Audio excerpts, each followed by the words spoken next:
people fly direct to Atlanta from Ireland. Savannah is how far away, and why should we visit, Mindy Shea? Right. Well, Savannah is a 4-hour drive from Atlanta, very easy open highway drive, or it's about a 40-minute flight from Atlanta, and it is well worth getting on the plane, getting in the car, and coming to our city. We have a city that is consistently ranked one of the most beautiful cities, not only in the United States, but on the world market as well.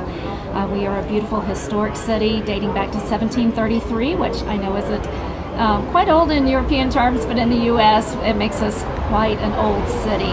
The architecture, the beauty of the city, it really is the quintessential South. It is what people think about when they think about what the South looks like, with Spanish moss dripping from the trees and the cobblestone streets and the horse and carriages and the gas lanterns.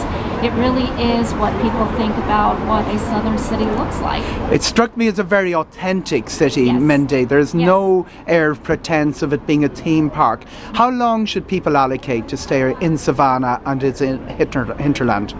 I would stay probably 2 to 3 days. I mean, we would love to have you stay longer, but even though we have the largest historic district in the United States, it's still only 2.5 miles square, so it makes it a very walkable city, and it makes a city that you can spend a day or two and really get a good feel for the city, a good vibe. You don't have to spend 2 weeks there to see everything. You can see some of the major highlights in a couple of days. Where are we coming from? Where are we going to?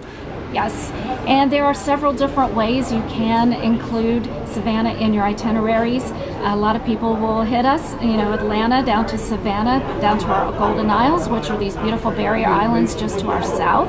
And some will actually go on to Florida, to Disney, and have that Orlando experience or that Florida experience.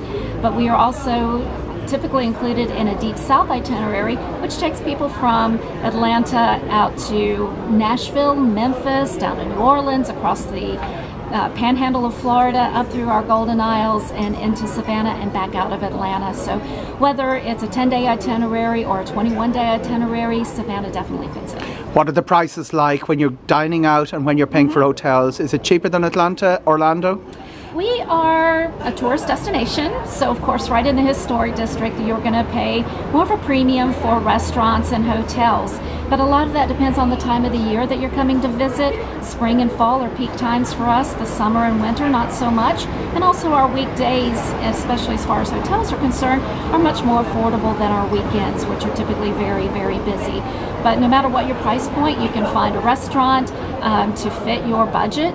It just depends on what you want to have and how much you want to treat yourself. Thank you very much, Mindy Shea.